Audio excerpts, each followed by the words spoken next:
was laughed out of court 63 times, pressured the Justice Department to not, asked his supporters to march on the Capitol. He didn't ask them to do that. Okay. What's happening, everybody? Bill Maher recently interviewed actor Zachary Levi on his podcast Club Random.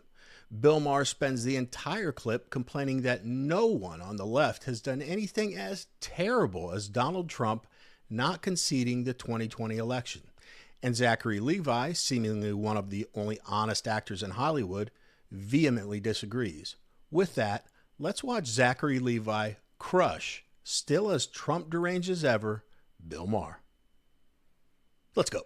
I legitimately do not watch Fox News. Well, you're getting this. Hold on a second, Bill. Did they not all think that he was a Russian asset, and that Russia had fixed the election? Okay. Was that not what they were saying? Okay, but I got to explain to you the difference. Was it not? And then we don't have to talk about this all night. I will. But here's the difference.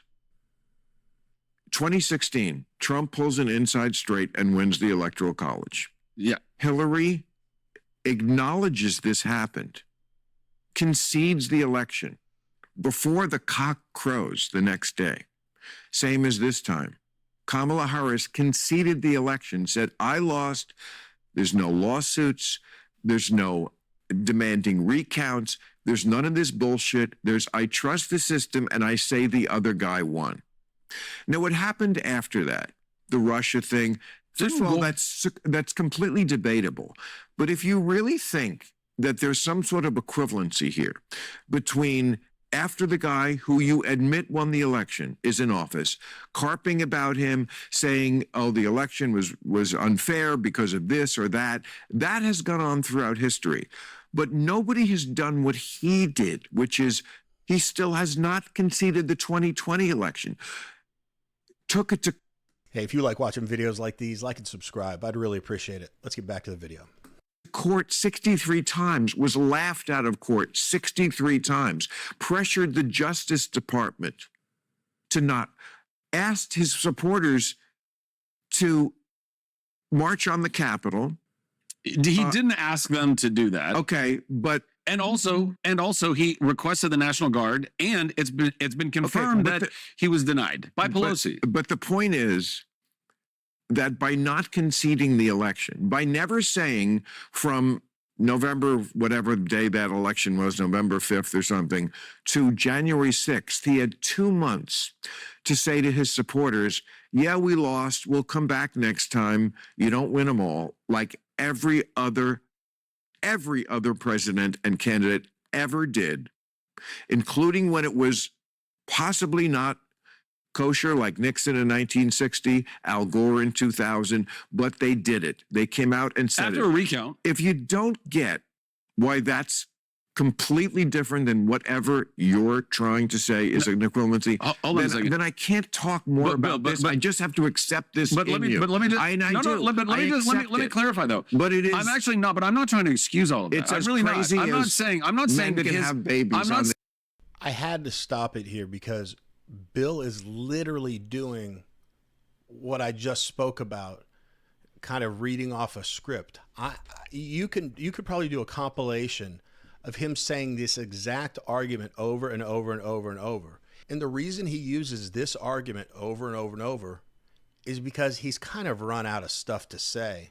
There's nothing else. So he has to act like not conceding the election is the worst thing that's ever happened.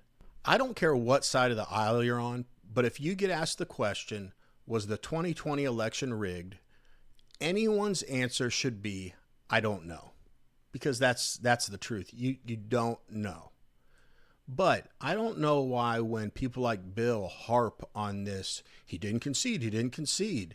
And I can criticize Donald Trump about how he handled that, but that's not what I'm talking about right now. I think maybe Republicans just want to avoid this topic and try to move on from it for political expediency. But I'm not making a case that the election was stolen, but I am making a case that it's not insane to think that Trump would think something shady was going on. I'm sure you all know this, but this is what I feel like conservatives don't remind the left about enough when this topic comes up. Barack Obama wins in 2008, 69.5 million voters. And I mean, there was massive turnout for the election. Everyone was in love with him at that time. Not me. Goes down a little bit in 2012, 65.9 million votes. In 2016, Hillary Clinton won the popular vote, 65.8 million votes. Then we come to the 2020 election. Joe Biden, the most dynamic presidential candidate we've ever seen in our lifetime, 81.3 million votes. Then Donald Trump in 2024, 77.3 million votes. Do you see a big discrepancy there in the 2020 election? That's all I'm going to say. My point is, no one knows exactly what happened, and we probably never will. While yes, Trump could handle it better, blah, blah, blah, blah, blah. Is he insane for thinking something not above board was going on? I don't think he's crazy for that. Not to mention all the other ways they've gone after him to try to keep him out of office. Wouldn't you? Let's say he's just paranoid. If anyone has a reason or excuse to be paranoid, it is Donald Trump. I'm not going to list all the things. We all know him. The man has been the subject of more attacks in more different ways than any person in human history. I'm convinced. I mean, it comes from everywhere. So, yeah, I'd probably be a little paranoid too. As a matter of fact, I wouldn't be running for president. I'd be curled up on a ball hiding in my apartment so no one would do anything else to me. I mean, how strong do you have to be to keep pushing through all this stuff? Anyway, but my point is, I don't think it's bananas that Trump doesn't concede that election. Politics moved on. The country moved on. So what's wrong with him thinking the rest of his life that he won that election? Who cares? Especially if he does a good job as president, which I think he will. Anyway, let's get back to the video. Saying that that's straight getting into science and biology. No, but it is. No, there's a lot more nuance than that in this. No, there isn't. Hold on, Bill. Hold on a second. There's Hold no on. nuance. I'm not saying that the way that he took that was the right way to do it. I agree with you. I don't think he should have done it that way.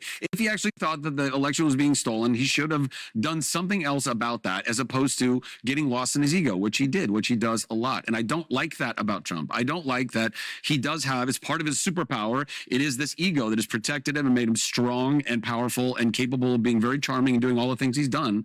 And listen, I know a lot of people that know him. I'm like, personally, I've never met him, but the people that do know him on a personal level will speak to the fact that he is a human. There's a human in there who really does want the best.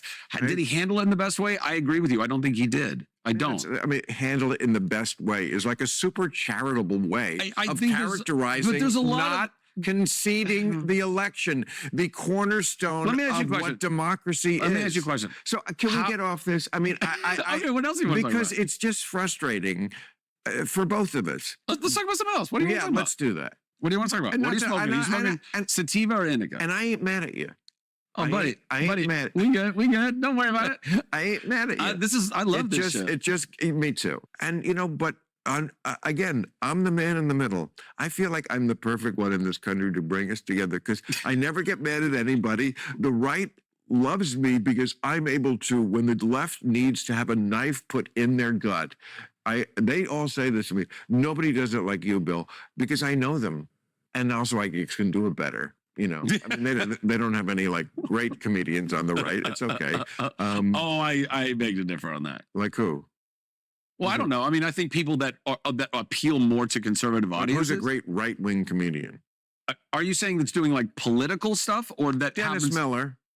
Dennis. Oh yeah, well, Dennis Miller's. I mean, he's fantastic. a fantastic. I mean, just as a practitioner. But I guess what I wasn't thinking so much like politically right as much as I think like conservative, like a Nate Bargatze to me is a genius. I don't know who that is. Oh my God, he's so good. But he doesn't do a lot of political stuff. He just does, like life comedy. But how do we know he's conservative? I don't know. I mean, I follow him on socials, and I think he's like a Christian dude who lives in Tennessee. Yeah, I don't know exactly what Bill meant there about right-wing comedians, if he means that are like him that talk politics exclusively or just right-wing in general, because I kind of feel like most of the guys that I really like right now are right wing, because they say things that a couple years ago weren't politically correct.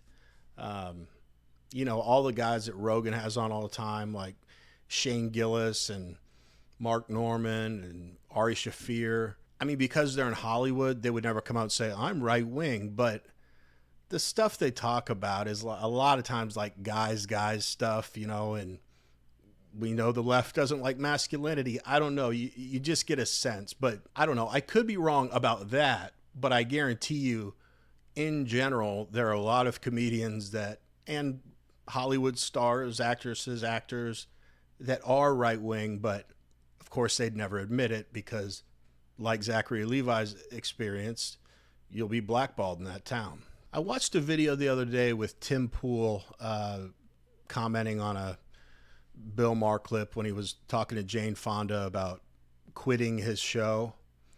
And Tim Pool brought up something that I never really thought about. And I'm starting to think there might be some substance to it.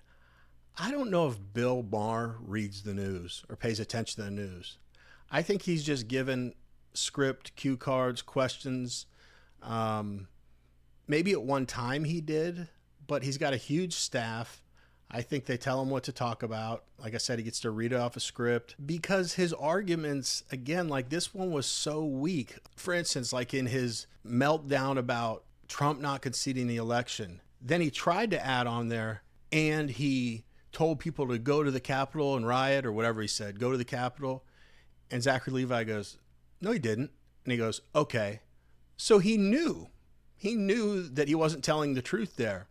But that is one of those mainstream lies. So it's like he thought he could slip that in, but so he stuck to the only thing he knows, which is denouncing the fact that he didn't concede the 2020 election. Maybe in another video I'll get into it a little bit further, but I think Bill kind of phones it in now, and for a long time he built up his show, built up an audience, and now he has people who kind of do the grunt work for him. But what do you guys think?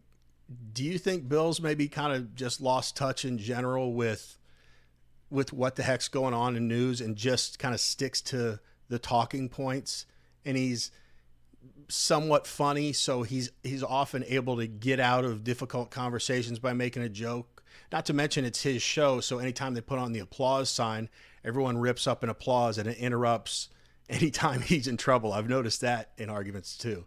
Anyway, so that's the question of the day. Let me know in the comments. Does Bill Maher actually pay attention to the news?